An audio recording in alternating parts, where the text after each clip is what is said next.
Hey, Sangriaz from the Hidden Levels here with a preview of Dear Esther Landmark Edition. This game is developed by the Chinese Room, published by Carve Digital. It was released on September 20th, 2016 for the Xbox One and PlayStation 4 game system, and it is priced at $99.99 US dollars, or its equivalent in other regions. A deserted island, a lost man, memories of a fatal crash. A book written by a dying explorer. The critically acclaimed Dear Esther is finally available for Xbox One. Dear Esther immerses you in a stunningly realized world, a remote and desolate island somewhere in the outer Hebrides. As you step forwards, a voice begins to read fragments of a letter, Dear Esther, and so begins a journey through one of the most original first-person games of recent years. Alright, so that's the description from the Xbox One storefront.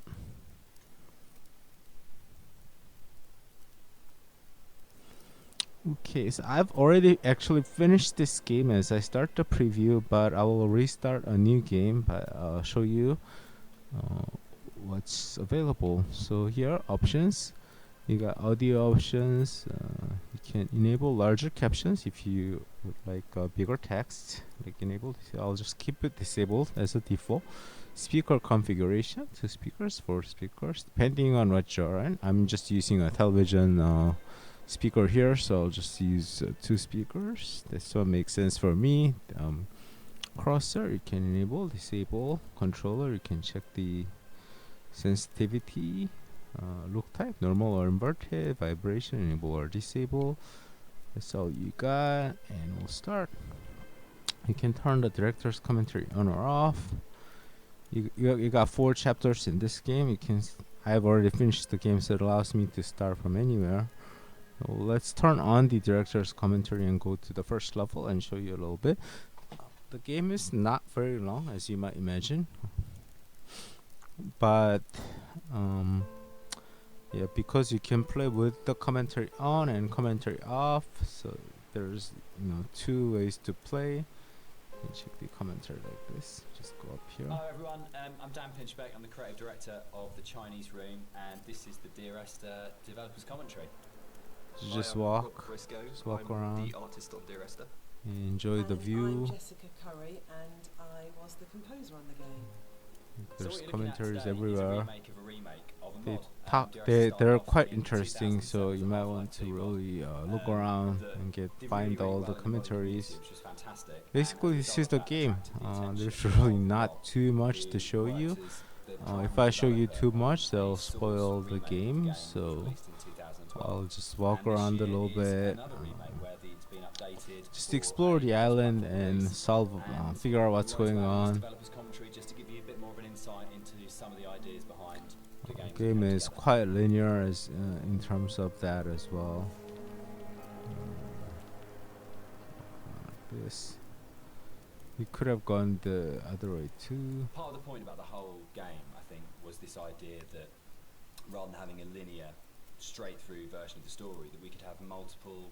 Even though it says like they didn't want things linear, it's actually quite linear in terms of where you can go. There's like maybe 2, sometimes the path splits, but in the end they'll get together. And the other person will be like, well, that didn't happen for me. I had a completely different event happen or a completely different story happen. And it kind of feels very gamey in that way that actually press the LT to zoom in a little bit. You want to see something a little bit farther away. Story, and that's really, really important rather than trying to force them. So using randomized blocks of voiceover in the game and the kind of randomized prop details that Rob was talking about means that it gives it a really different feeling every time you go through. And that's graphics are really nice here. Because I like the idea of going, well, not everyone has to have the same experience, and because it's interactive, you have the capacity to have very different experiences occupying the same space. So yeah, but balance. So people have asked why the Dear Esther is set on a Hebridean island. What's really interesting about this is one of those times when your kind of aspirations as an artist and the practical realities kind of dovetail. We knew that we had to have some way of limiting the player from disappearing off the play space, and when we made the original, it was a mod. Because it was a Half-Life 2 mod, you kind of had Eastern European city, spaceship, or blasted, desolate landscape. You had 3 options if you didn't want to start making any other assets. So it started off with these practical constraints. We don't want to set it on a spaceship. We don't want to set it in.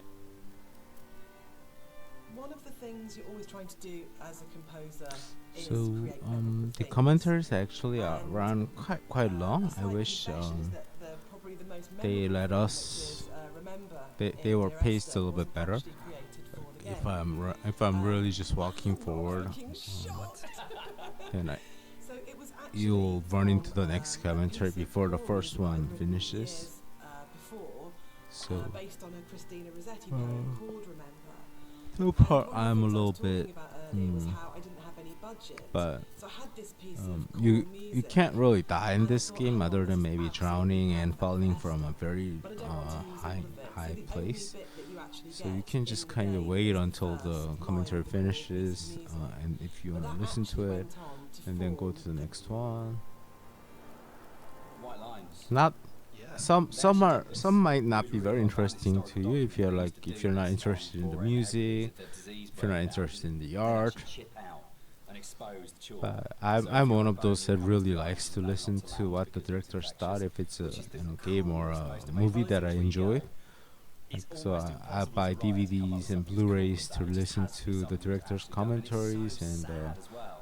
And I love this bit. behind the What we do scenes because stuff. So it I like feels that really real because it they are references bringing a this real kind of thing, stuff and I to think the there's something games really now special about that. But with like it's always one of these remasters bits of or the game that I thought, updated we've got to be able editions, to represent including this these somehow. We kind have of to get extra these things in. contents. Yeah, I mean that's really interesting. I actually didn't know that was actually based historically in real life, but that's really cool. Because I mean, my thing about the White Lines is that it was this completely surreal Game thing, really, but you also can't really it was think kind you're of- at an island It just you know. added to the landscape. It's like, whoa, what the hell is that? and just walking Um, around. And putting that into the game was kind of challenging. Unlike some 'cause other to me it games just seemed that would oh, this like is- a lot it's of gonna be really hard cutscenes to pull off, happen, a lot of things in a happen. way that's kind of realistic. Like But this then game when isn't you look like at that. The kind of art style of the game, it's not really a Just realistic explore at your thing. own Like, pace. everything is See what's half there. imagined. So in that way, it kind of really fit into the landscape, and it kind of creates this. Yeah, I'm gonna amazing, go into that um, cave, and Sort of that's where I'm gonna that you see in stop the this, environment, and then I'll I show just you found that some really interesting achievements. to hear about that. As I think said, it's one of I've those already things completed where the game, so they'll all be it's unlocked. not a realistic place. And I mean, no game is a realistic place anyway, but one of those things where understanding that you're making something which isn't real and you have that kind of capacity to be sort of, to explore it artistically. And we'll come back and talk about sort of like it not being realistic, I think, in a little So while. here, like as But I that's really, mentioned, really important. the path Then you breaks can say into it's what two. it's Like about you what can these go things up kind of there, or you represent can and how go they make into you that feel. cave. But if you go into the I think the cave, central it's question actually to a the dead entire end, so you'll have to experience just for go most come people back that have out. played it or are talking about it is this idea of Really is the island nothing. real? You just see, Is you what's just have going that on a drawing literal there. event You, of a you see man that walking kind of across a drawing Scottish all over the island, place in or this is it game, a dream that he's and had? you find Does the out, island even and if you exist? And start one to of the things he figure tries to out do what's with going writing is on to and what happens at the constantly end of the game. lull the player into a position where they got an understanding, they made a decision about what they thought was going on, and then to So undercut here it. is So where you I'll never end this video. actually were Let able me to show you the settle on any achievements. one interpretation. And that was Okay, so here is the achievements. I'm gonna go backwards because that's the order I got them in. So I drowned. You can drown at the very beginning of the game. You can just go into the water. Finish the first chapter. Then you die from falling off a second chapter. There's a place where you can jump off and kill yourself. The second chapter. Finish the third chapter. Uncover 4 urns. There is an urn in each of the chapter that you have to find. They're kind of hidden and off the path, so you have to find them. If you can't find them, you can Google for the 2-year achievement guide, and you'll find some videos. Walk 5,000 steps. You'll be walking a lot in this game. Finish the final chapter. Trigger all directors' commentaries. There's a lot of directors' commentaries, so you have to trigger them all. You have to find them all. So in each chapter, so you'll have to play 2 times to get this. They do have to finish playing. Yeah, you have to play 2 times. Yeah, trigger all voiceover points. Basically, if you're playing director's commentary mode, voice points don't come. If you're playing the voice points, so you'll have to turn off the director's commentaries. So You have to play through twice to get both of these, but other than that, you'll want to enjoy the both side of this thing. So you want to enjoy the regular version, and you want to enjoy the director's commentary version, so to get the most out of your purchase of the game.